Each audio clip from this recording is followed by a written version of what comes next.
que privilégio é podermos adorar a Deus. Como apreciamos pouco isso. Quão alegres deveríamos estar ao entrar na presença de Deus e louvá-lo e adorá-lo. E, como falamos, na noite passada, se você se lembra, entramos em sua presença com ação de graças. Deveríamos fazer muito mais disso. Deveríamos passar muito mais tempo louvando a Deus do que reclamando. Você entende? Muito mais tempo refletindo, contemplando seu caráter e sua bondade, e sua misericórdia, e seu amor, e seu sacrifício, e suas obras, e suas promessas. Muito mais tempo gasto olhando para Deus, e muito menos olhando para si mesmo, e para os problemas, e para o pecado. Você entende? Porque nossa mente, o espírito de profecia, diz que nossa mente é transformada pelas coisas que contemplamos. Ela diz que ao contemplar as coisas, qualquer coisa que olhemos constantemente é o que nos tornamos. E isso mantém nossa mente ocupada. Transforma nossa mente na imagem das coisas que continuamos olhando, com as quais enchemos nossa mente. E assim devemos encher nossa mente com Deus. Você não obtém vitória sobre o pecado lutando contra o pecado, embora devamos nos opor ao pecado. Você obtém vitória sobre o pecado, enchendo-se de Deus. Porque quanto mais presença você tem da presença de Deus, menos espaço há para o pecado. Quanto mais você ama a Deus, menos desejo, amor e paixão você tem pelo pecado. Quanto mais você o contempla, menos. Basicamente, quanto mais você enche seu coração com Ele, menos espaço, menos tempo você tem para outras coisas. Na verdade, quanto mais paixão você tem por Deus, menos você se interessa pelas outras coisas. E isso você não esvazia seu coração de coisas ruins. Você o preenche com Deus a tal ponto que não tem desejo pelas outras coisas. Você simplesmente continua preenchendo. E então vamos voltar. Entre em seus portões com louvores. E você pensa sobre isso, nosso Pai no céu, quando ele diz nosso Pai, ele nem usa a palavra para Pai. Ele usa o diminutivo, o apelido que é usado em uma amizade próxima, relacionamento próximo. É como quando você diz papai, ou cachorrinho, ou... Isso mostra que o grego revela uma relação muito próxima entre pai e filho. E eu me lembro que meu pai era um homem muito, muito, muito espiritual. E eu era um pouco muito, muito louco, sabe? E eu tinha energia demais, demais, demais. Ainda tenho energia. As pessoas se perguntam, como eu não consigo ficar parado. Quando as pessoas vão devagar, eu tenho que me mover para frente e para trás, porque simplesmente não consigo ficar parado, sabe? E eu tinha criatividade demais. E quando eu não fazia nada, surgiam ideias, sabe? E então, eu ia para a escola e jovens, não ouçam o que vou dizer a seguir. Vou ter problemas com seus pais. Eu ia para a escola e as crianças tentavam pegar minha bicicleta para dar uma volta. Então eu arranjei uma solução. Eu pegava uma linha de pesca bem grossa e a colocava ao redor do assento da bicicleta e deixava cerca de 3 metros na grama no chão e a prendia em uma árvore. E então desparafusava os parafusos das rodas, apenas o suficiente para que as rodas ainda estivessem lá, mas não fixas, sabe? E assim que eu entrava na sala de aula, eu observava pela janela e as crianças vinham, olhavam, sim, ele tem uma bicicleta legal. Eles pegavam a bicicleta. Quando a linha ficava tensa, eles simplesmente caíam e a bicicleta ficava e as rodas iam e as crianças batiam no chão, sabe? E eu me divertia e fazia bolas de neve. E tinha como objetivo acertar todos os chapéus. Todo mundo tinha um chapéu para acertar com bolas de neve. E algumas vezes eu acertava as janelas da escola. E eles ligavam para o meu pai e minha mãe chorava. Esse garoto é louco. Todo dia recebemos 5, 10 telefonemas, ele fez algo de novo. E adivinha o que meu pai fazia? Ele vinha e me dava um abraço. Ele me abraçava e dizia, eu também fiz isso. E ele dizia, meu pai orou por mim e me perdoou. e eu estou orando por você e eu te perdoo. Ele dirá, porque estou orando por você, você vai usar toda essa energia no serviço de Deus. Ele dirá, sabe, eu te amo. Eu sempre soube que posso ir até ele com qualquer problema porque ele é um amigo. Essa é a relação na oração quando ele diz, papai no céu. Isso mostra uma relação tão próxima que você pode ir até ele com qualquer coisa e sabe que ele te ama.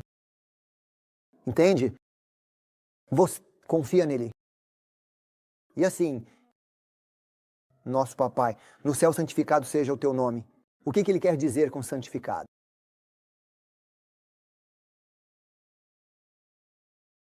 Por que você diria santificado seja o teu nome? O nome dele. Já não é santo? Você precisa torná-lo santo? É como Deus precisa que você o torne santo? Ou ele já é santo? Por que a oração diria santificado seja o teu nome? Não é ágios. A palavra para santo é ragiazo, a palavra que implica santificado seja o teu nome em mim.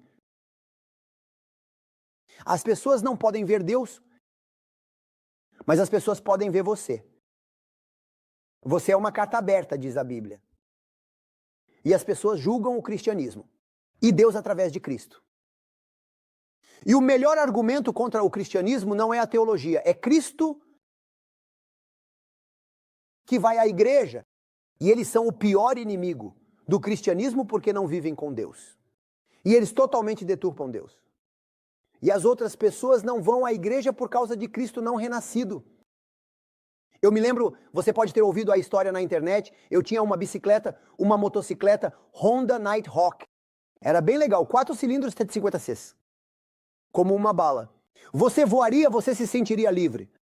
Na moto? Eu realmente espero que Deus me deixe levar a motocicleta para o céu, porque minha motocicleta nunca pecou. Assim, ela é perfeita. E então, eu vou para aquela igreja na primeira semana, naquele novo distrito. E quando vou pela primeira vez à igreja, a senhora vem até mim e tem uma voz aguda. Pastor, nós te amamos tanto. E eu disse, na minha mente, ela nem me conhece. Como ela poderia me amar? Ela precisa me conhecer primeiro, e então pode decidir se me ama ou não. Então eu não disse que também a amava, porque não queria mentir. Eu apenas disse, bem, Deus te abençoe, você sabe. E então, quando ela orou, sua voz ficou ainda mais aguda. Senhor, nós te amamos tanto, e eu não gosto de pessoas santas. Eu gosto apenas de pessoas normais. E quando ela era tão santa, eu disse, há algo errado com ela. Ela é santa demais para ser real. Você sabe, a menos que ela tenha caído do céu, você sabe,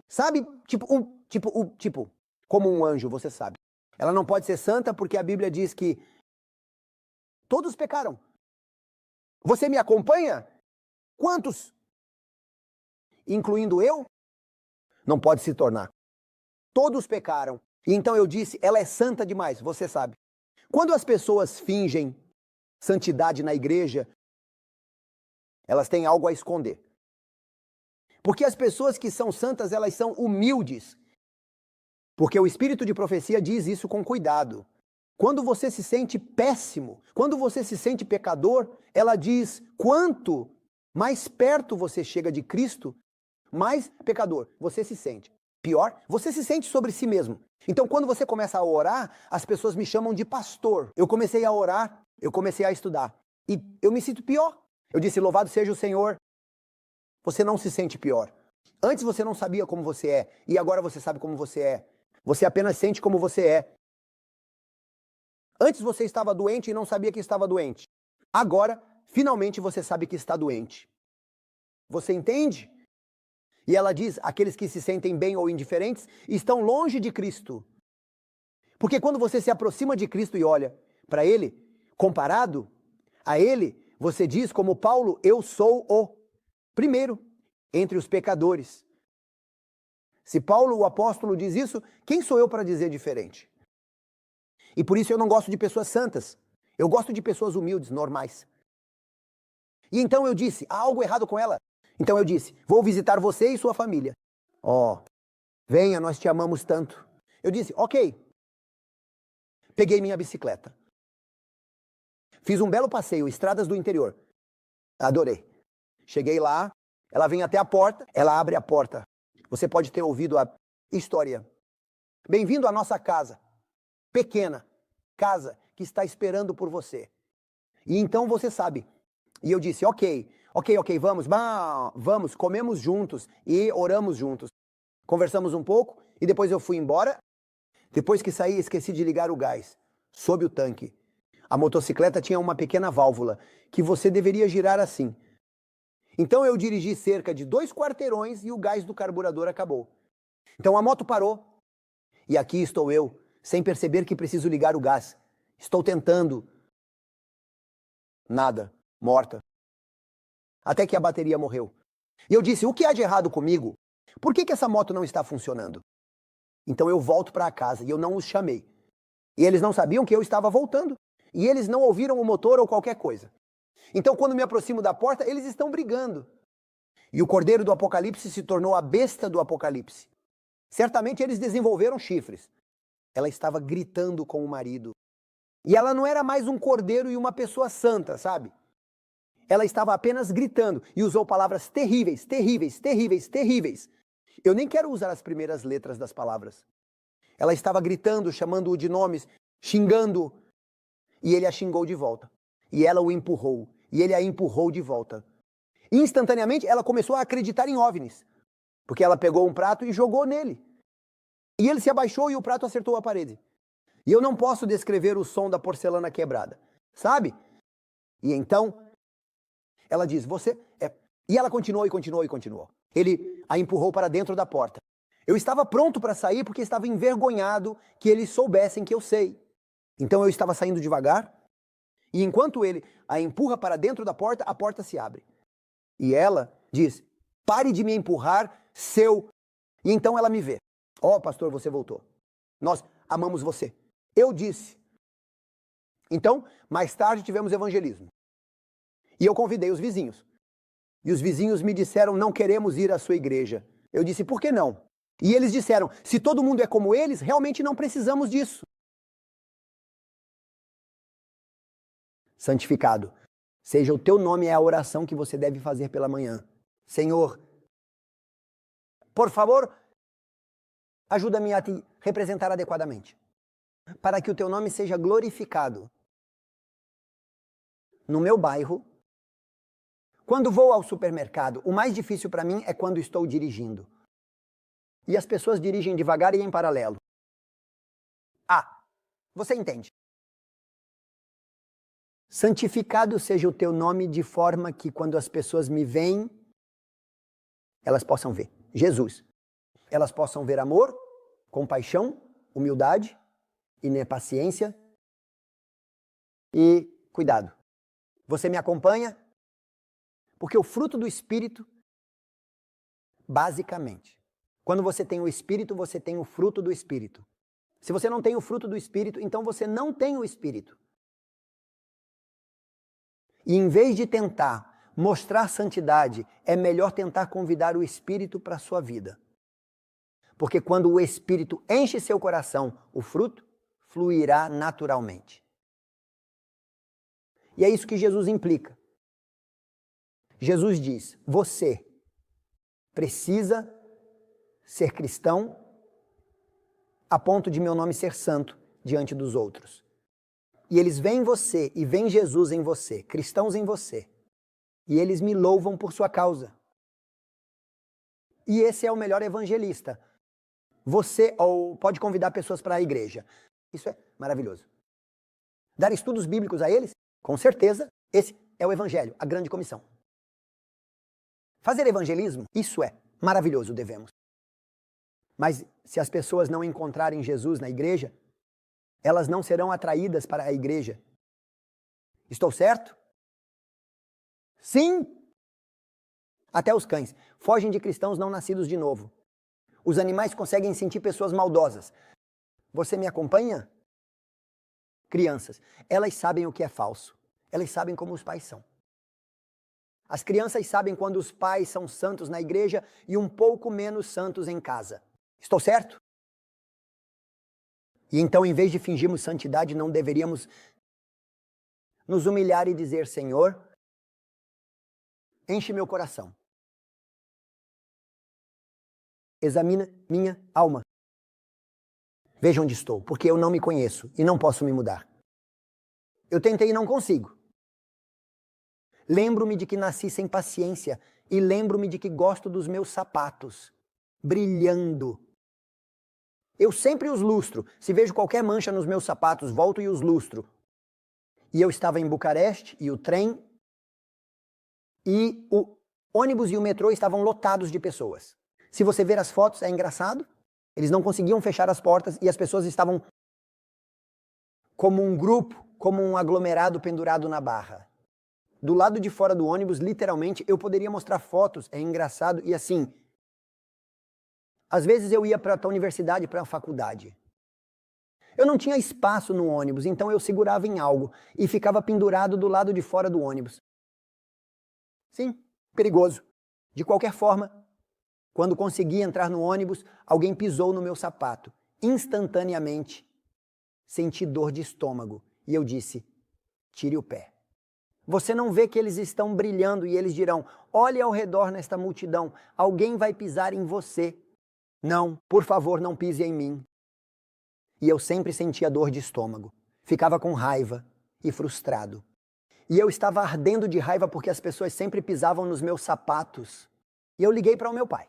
Eu disse: o que posso fazer para ser paciente? Porque quanto mais eu rezo por paciência, mais irritado eu fico. Isso já aconteceu com você? E meu pai disse: pare de tentar ser paciente, embora você deva desejar ser paciente. E preencha-se com Deus. Convide-o. Por favor, venha, porque sozinho eu não consigo. Eu não faço o que quero. Eu faço o que odeio. Por favor, preencha-me, porque sozinho eu não sou nada. Mas com você todas as coisas, com você todas as coisas são possíveis. Se você estiver em mim. E meu pai disse: ore continuamente, suplique pela presença de Deus, porque quando Ele está com você, você não tem problema. Quando você se separa dele, você tem um problema. Então eu comecei a orar e eu disse: você sabe. Satanás me ataca lá porque ele sabe que eu me importo com sapatos. Então eu disse: vou deixar que pisem nos meus sapatos. Então eu coloquei meu pé para fora e imediatamente alguém pisou nele. Meu estômago ficou assim, e então eu disse: Senhor, por favor, preencha meu coração, porque eu não sou uma pessoa paciente. E enquanto eu estava orando, sabe, eu não percebia mais se as pessoas pisavam em mim ou não. Eu nem pensei nisso. E então eu não me importava mais. E quando eu não me importava, eles pararam de pisar em mim. Porque Satanás disse: isso não funciona mais. Precisamos encontrar outra coisa, sabe? E então ninguém pisou mais nos meus sapatos. Isso é loucura. Estou tentando transmitir que o cristianismo não são as doutrinas que conhecemos, mas a transformação que experimentamos. Que o cristianismo não é o fato de termos um conjunto de regras. Você vai à igreja, canta kumbaya, come de forma saudável, vai à reunião da Kia, ora, ouve o sermão, vai para casa e pensamos que se fizermos todas essas coisas devemos estar bem. Essas coisas devemos fazer. Mas o cristianismo é muito mais profundo do que isso. O cristianismo é Cristo em você ao ponto de o santificarmos diante de um mundo que é odioso, dividido, egoísta. Jesus diz: eu oro para que eles sejam um. Quão grande, quanta unidade. Como você, eu, o pai e o filho. Se você e eu somos um da mesma forma, eles devem ser um. Então o mundo saberá que eles são meu povo. Neste tipo de sociedade, ser um povo. Diferente em total, perfeita unidade com amor perfeito, cuidando uns dos outros, cuidando das pessoas, mostrando compaixão, sem ser julgador. Você vê um cristão julgador, esse é um cristão doente. Aqueles que julgam os outros são os cristãos mais pecadores. Porque se você é um bom cristão, você oraria pelos outros, não julgaria os outros. A Bíblia diz que na medida em que você julga, nessa medida você será julgado. Você me entende? Portanto, precisamos estar tão cheios do Espírito Santo a ponto de mostrar Cristo em nosso comportamento. Eu me lembro especificamente de uma vez, foi a primeira vez, depois que me formei em Andrews e compramos uma casa. Foi nossa primeira casa no Zineu e finalmente compramos nossos primeiros móveis. E eu não comprei caro. E eu quero. Eu era pobre demais para comprar barato. Eu comprei algo no meio do caminho, sabe? E então eu comprei um sofá. Coloquei na sala de estar e olhei para o sofá. Eu disse, este é nosso primeiro sofá. E eu estava tão orgulhoso. Eu me sentei nele e disse, é muito confortável. E então, minha esposa disse, ok, esqueça o sofá. Devemos convidá-los para começar grupos de oração, como dissemos. Assim damos a eles um exemplo do que os membros devem fazer. Eu disse, sim, vamos convidá-los na sexta à noite e oramos juntos. Então convidamos os membros da igreja, eles vieram. Estava chovendo, uma chuva forte. E aconteceu que nossa entrada estava toda quebrada, então estava cheia de lama. Então uma senhora veio que era divorciada com seu filho, e o filho não tirou os sapatos. Ele estava todo molhado de chuva e lama. E ele entrou na casa e viu o sofá e pulou no sofá novo. E ela começou a pular e meu estômago virou do avesso. Quando fico chateado, minhas orelhas ficam vermelhas. Então minhas orelhas ficaram vermelhas. E minha máquina de refrigerante, leva 5 segundos. E eu explodo. E eu vou ser como uma bomba. E eu sei que quando estou em casa com ela, quando vejo que fico com dor de estômago e orelhas vermelhas, eu digo, querida, eu preciso sair. E eu ando pela casa e rezo até sentir a presença de Deus. E então eu volto para dentro e ela diz, querido, saia, ande pela casa. Eu disse, ela não vê a criança? Ela diz, você é uma criança ou o sofá? Eu disse ambos. Ela diz, você não pode amar os dois. Você precisa escolher. Eu disse, sim, por que não? Eu posso amar os dois. Ela diz, não, você precisa escolher quem você quer levar para o céu, a criança ou o sofá. Eu disse, querida, essa não é a questão. Eu não levo o sofá para o céu, mas isso não significa que as crianças devem estragar o sofá.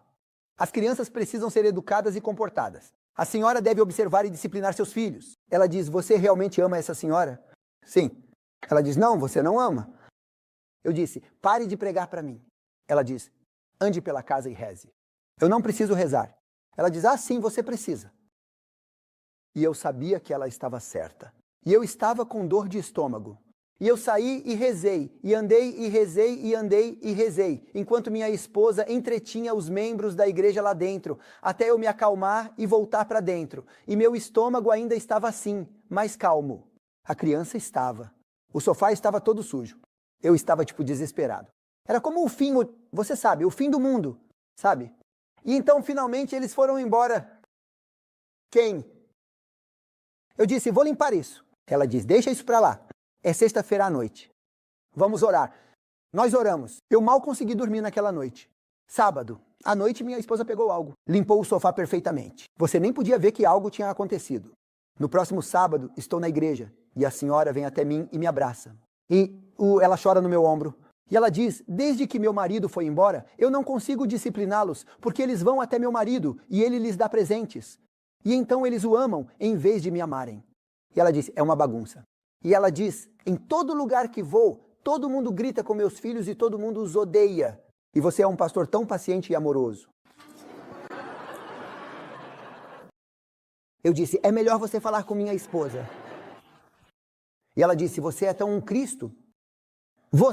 Eu posso ver Cristo em você. Você foi lá fora no jardim para colher tomates. E traga-o. Eu colhi alguns tomates e dei para as crianças. Sabe, eu disse, estes são tomates cereja. Eles são doces. Ela diz, você foi lá fora para dar tomates ao meu filho e meu filho estava estragando seu sofá. Aquele era um sofá bonito. Eu disse, me senti tão mal. E sinto muito, pastor, mas você é tão paciente e gentil, Cristo. Eu posso ver Cristo em você, ela disse. E ela disse, de agora em diante eu te respeito por causa do seu amor e compaixão, ela disse. Não por causa dos seus sermões, mas por causa do seu caráter. Você entende o que as pessoas ouvem? Não o sermão, mas o caráter. Santificado seja teu nome em minha vida hoje. O que vem a seguir? Teu reino venha. Está se referindo à segunda vinda? Não responda, porque esta é uma pergunta complicada. Não é um tempo futuro, é um tempo presente contínuo. Refere-se a hoje, todos os dias. Amanhã de novo, no dia seguinte novamente. Basicamente, Jesus diz na oração do Senhor, que teu reino venha ao meu coração, à minha família, à minha igreja, ao meu local de trabalho, na minha direção. Que teu reino venha à minha vida, hoje. Porque se você experimentar o reino de Deus hoje, e experimentar o reino de Deus amanhã, e experimentar o reino de Deus todos os dias, você experimentará o reino de Deus quando ele vier. Mas se você não o experimentar hoje, amanhã ou no dia seguinte, você não o experimentará. Ele virá, mas não para você. Foi isso que Jesus disse a Zaqueu. Hoje meu reino entrou na sua casa. E Cristo deve ter o céu de Deus em seu lar. Devem ser lares que são pedaços do céu. Eu nasci e cresci e me tornei adulto e me mudei de casa. Mas minha casa sempre foi o céu. Meu pai e minha mãe oravam juntos. Eles conversavam e planejavam e sempre eram pacientes e amorosos. Eu podia ver o reino de Deus em nossa casa. Venha o teu reino. Venha o teu reino. Pense sobre isso. Pense sobre isso. Eu me pergunto. Eu me lembro muito bem quando meu avô cantava continuamente, dia e noite, 24 horas por dia, 7 dias por semana, durante toda a sua vida. Ele morreu quando tinha 103 anos, cantando da manhã até a noite, sempre, 24 horas por dia, 7 dias por semana. Eu nunca o ouvi em silêncio. Eu disse, vovô, pare de cantar. Ele disse, filho, eu amo Jesus. Eu disse, eu também o amo. Ele disse, bem, por que você não canta então? Eu disse, eu não preciso. Ele disse, então você não ama Jesus. Ele disse, Jesus se mudou para o meu coração. Então, eu não deveria cantar? Eu disse, bem, ele está no meu coração também. Ele disse, então você cantaria se ele estivesse no seu coração. Ele disse, você estaria feliz e cantaria e pularia e gritaria. Você seria a pessoa mais feliz na terra se Jesus se mudasse para a sua casa. E ele disse, se você não canta e se está triste, isso significa que Jesus nunca se mudou para a sua casa. Pense sobre isso. Se o céu estivesse em nossa casa. E se o céu estivesse em nossas casas, em nossas igrejas?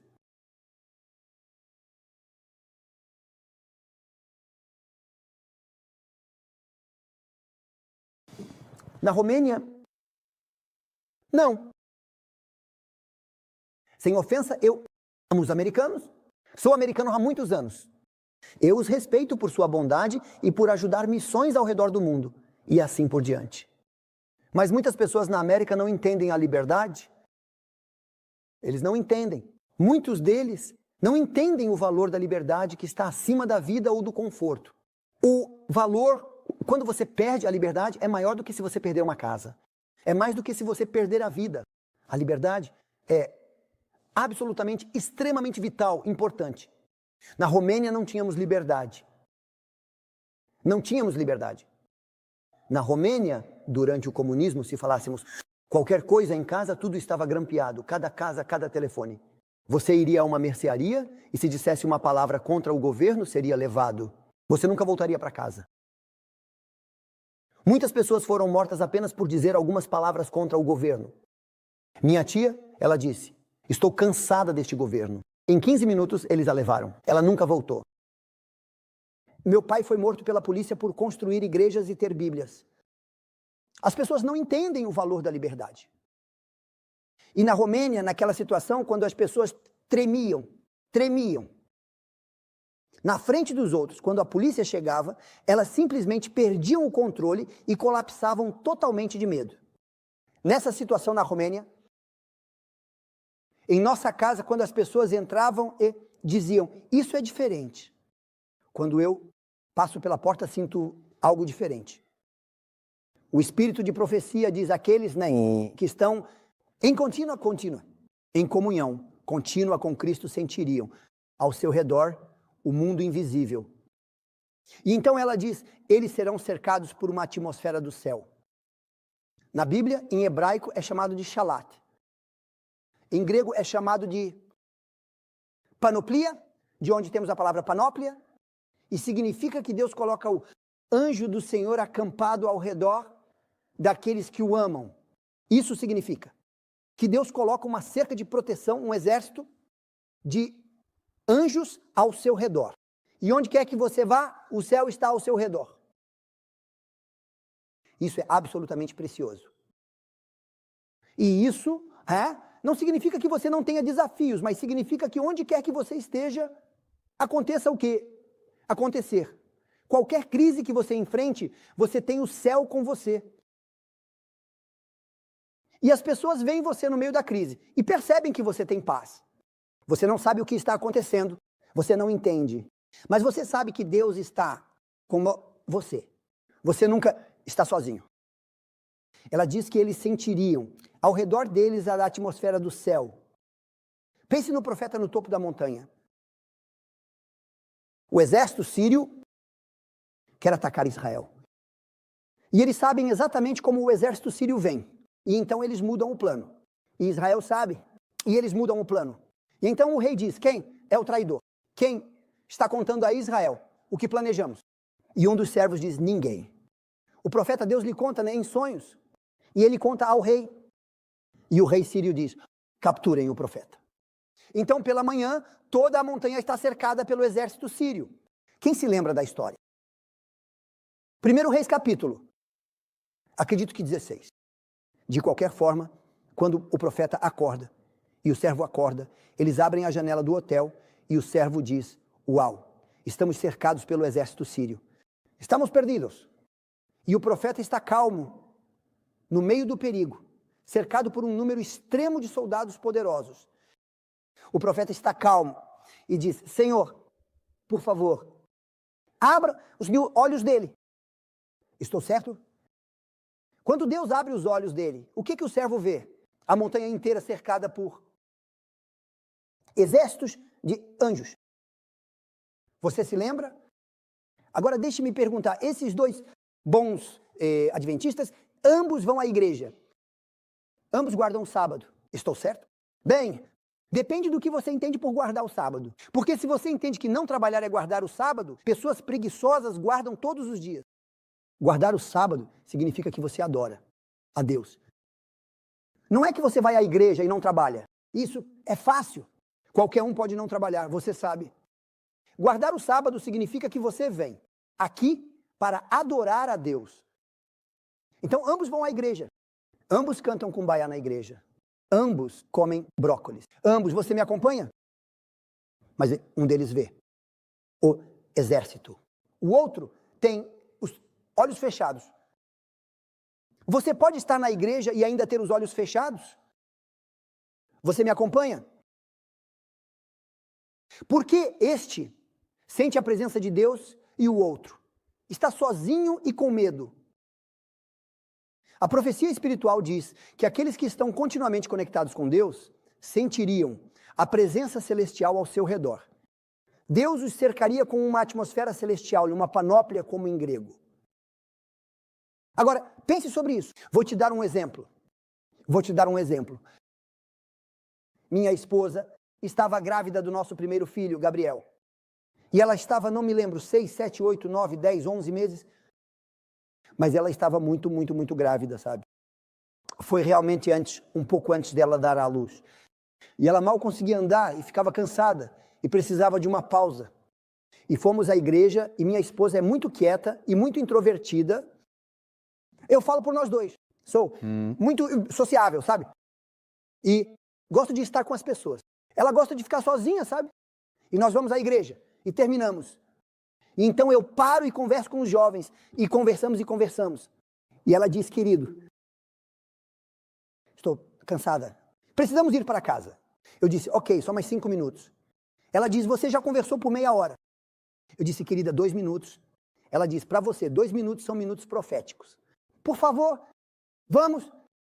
Eu disse, querida, eu prometo que vamos. Você vê a estação de ônibus. Você só precisa atravessar a rua. Fica exatamente em frente à igreja. Você anda tão devagar. eu ando rápido, você vai devagar. E quando você chegar à estação de ônibus, eu também estarei lá. Ela diz, por favor, não me faça esperar. Eu prometo. E ela começa a caminhar para o ônibus. E eu estou conversando com as pessoas, e eu a vejo saindo da calçada. E ela, em vez de olhar para a esquerda e para a direita, ela entra na rua, olhando para trás e dizendo, vamos, querido, por favor, venha. E o carro acelerando, não sei, 60, 70, 80, acelerando, a atinge. E ela está grávida. Então, quando o carro vem, eu grito, dona! E ela olha para trás e diz o quê? E nesse momento, ela pisa na frente do carro. Quando ela pisa na frente do carro, eu a vejo fazendo acrobacias de circo. Sabe quando você vai ao circo e eles fazem aquelas coisas loucas no ar?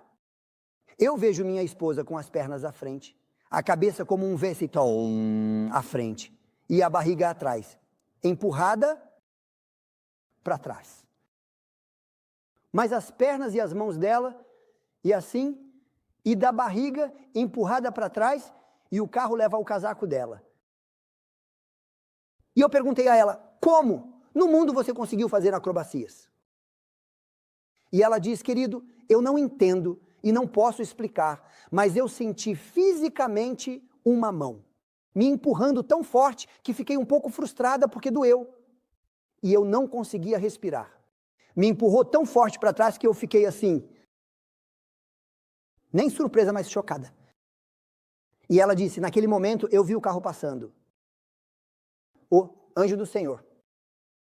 Eu disse a ela, querida, quando formos para o céu, vou assistir ao vídeo do anjo do Senhor, colocando sua mão no seu estômago e protegendo você e o bebê. E eu disse, hoje eu poderia estar sozinho perdendo vocês dois. O anjo do Senhor. O anjo do Senhor.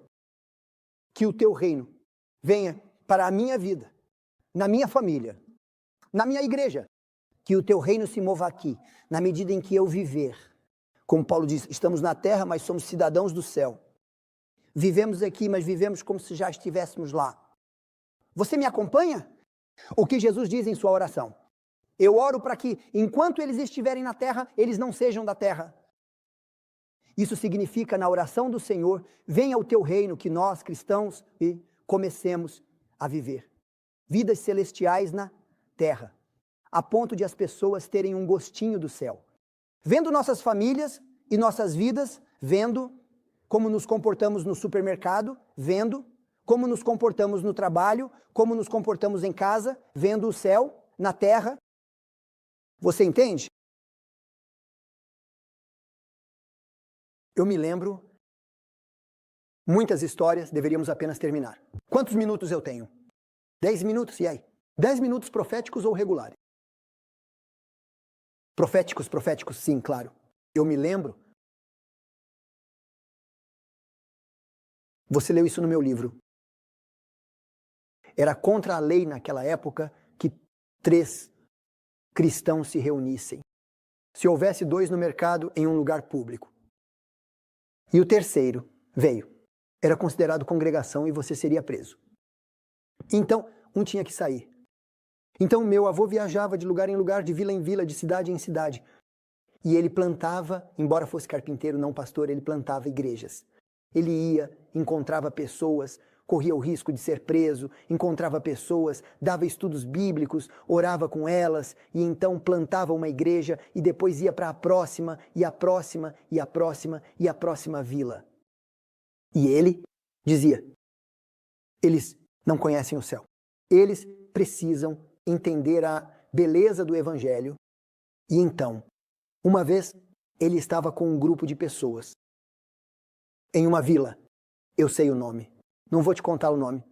Fica a cerca de 60 quilômetros da cidade onde nasci. E eles estavam lá naquela casa. Eles se reuniam em uma casa. E a polícia veio, cerca de 40 policiais. E eles ficaram de pé.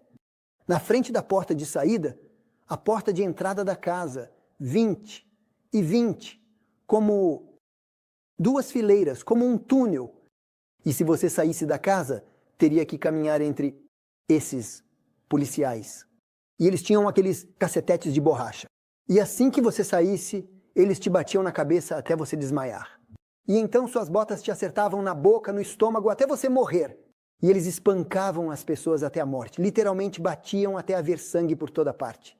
Eles não tinham misericórdia alguma. Eles eram como ferozes. E então, nessa situação, a polícia chegou e todos dentro começaram a chorar. Eles disseram, é isso. Vamos morrer ou ser presos, torturados, ir para a prisão.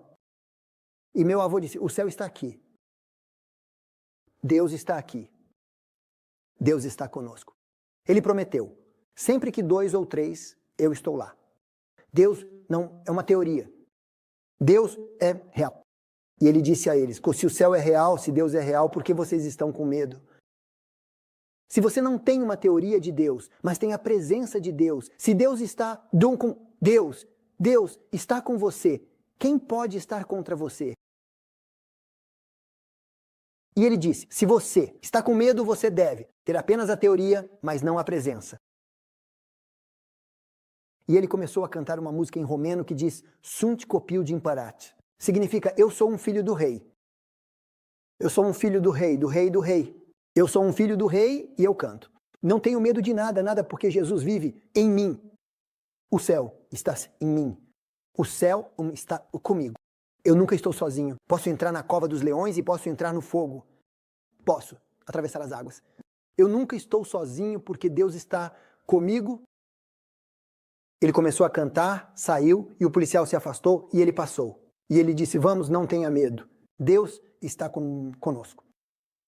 E na segunda-feira de manhã, chamaram-no à delegacia e disseram, Senhor, Goya, queremos que nos diga quem eram os soldados ao seu redor.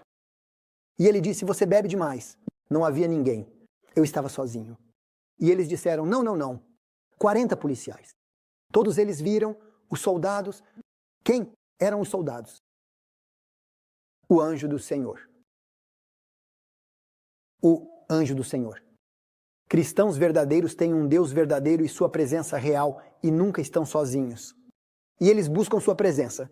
Mais do que a vida, mais do que o trabalho, mais do que as contas, mais do que a casa, mais do que a saúde, mais do que qualquer coisa.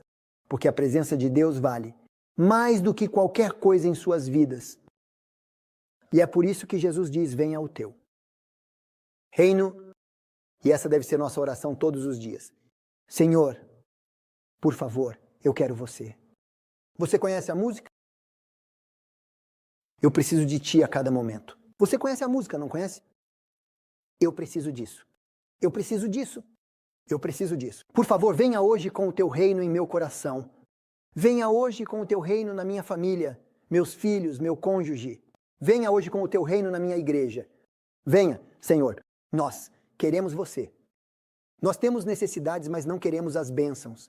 Queremos a tua presença, o teu reino, movendo-se em nós. Queremos você. Por favor, venha. Isso é? Todo adventista faria essa oração.